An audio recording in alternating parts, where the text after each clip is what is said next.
U ime Otca i Sina i Duha Svetoga. Amen. Gospodin s vama. I s duhom tvojim. Draga braćo i sestre, već od početka korizme pripravljali smo se na vazam pokorom i dobrim djelima. Danas se skupljamo da s čitavom crkvom započnemo slavlje vazmenog otajstva, to jest muke i uskrsnuća Kristova. On je zato i unišao u svoj grad Jeruzalem. Ondje je htio trpjeti i umrijeti. Ondje je imao i od mrtvih ustati. Izvršimo dakle spomenutog ulaska živom vjerom i pobožnošću. Slijedimo Gospodina na križnom putu da imamo dijela u njegovu uskrsnuću. Pomolimo se. Svemogući vječni Bože, blagoslovi ove grančice, svečanim ophodom i klicanjem pratimo danas Krista Kralja. Daj nam po njemu stiću nebeski grad Jeruzalem, gdje on živi i kraljuje u vijeke vjekova. Amen.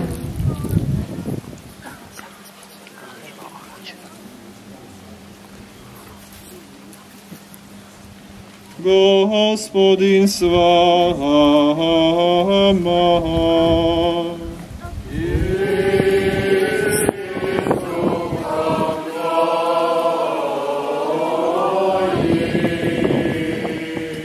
Navještaj svetog evanđelja po Luki.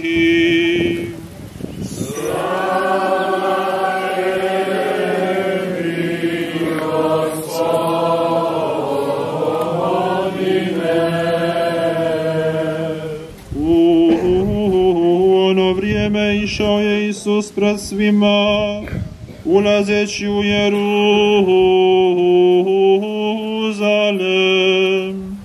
Kad se približi Betfagi i Betaniji, uz goru koja se zove Maslinska, posla dvojicu učenika govoreći: hađete u selo pred vama, čim uđete u njih naći ćete privezano magare, koje još nitko nije zajao.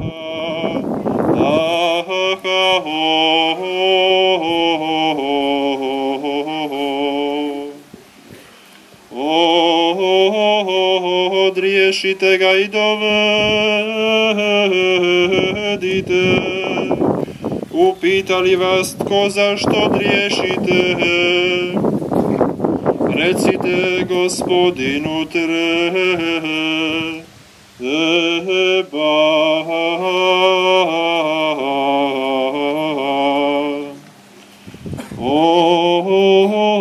Oni koji bijahu poslani otiđoše i nađoše, kako im bijaše rekao. I dok su driješili magare, rekoše im gospodari: što driješite magare?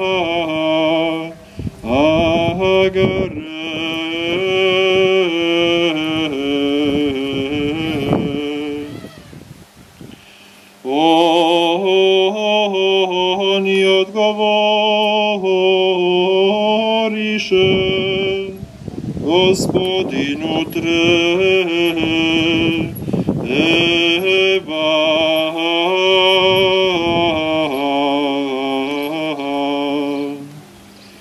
I dovedešo ga k Isusu i staviše svoje haljine na magare,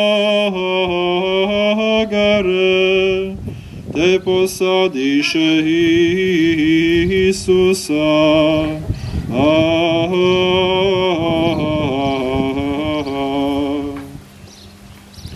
I kuda bi on prolazio, prostirali bi po putu svoje haljine. A kad se već bio približio spustu Maslinske gore, sve ono mnoštvo učenika puno radosti poče iza glasa hvaliti Boga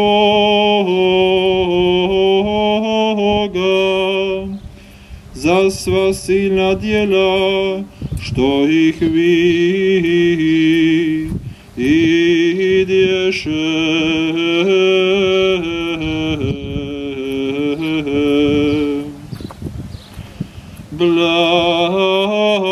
Blagoslovljen kralj, onaj koji dolazi u ime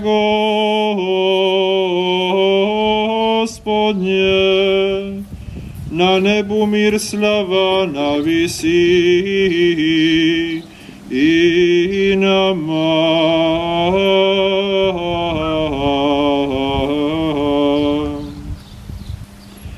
Na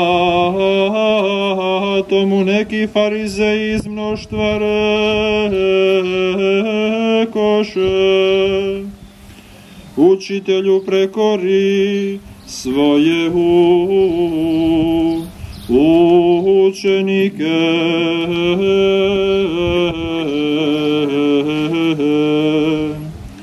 Oni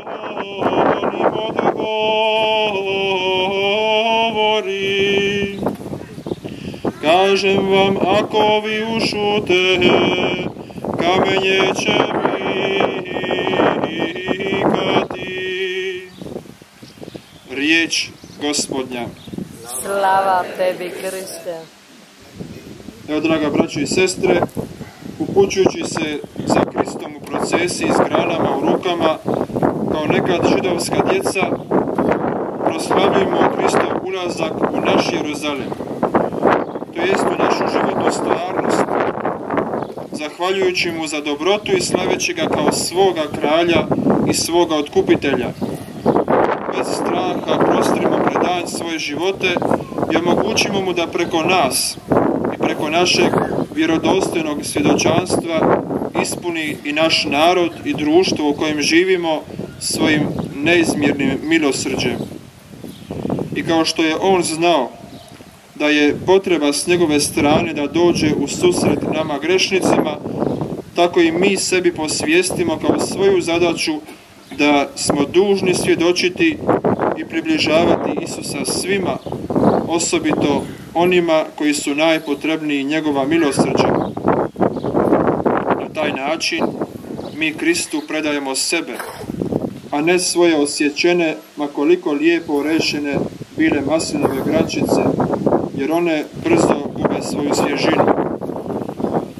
Prinesimo mu svoja srca, mašući duhovnim granama istinskoga vjerničkog življenja, govoreći mu: Blagoslovljen ti koji si došao u ime Gospodnje, kralju naš. Kao što su nekad židovska djeca i židovski narod klicali Isusu, pođimo tako i mi u povorci pjevajući pjesme. Židovska su djeca s granama maslina ruci, došla u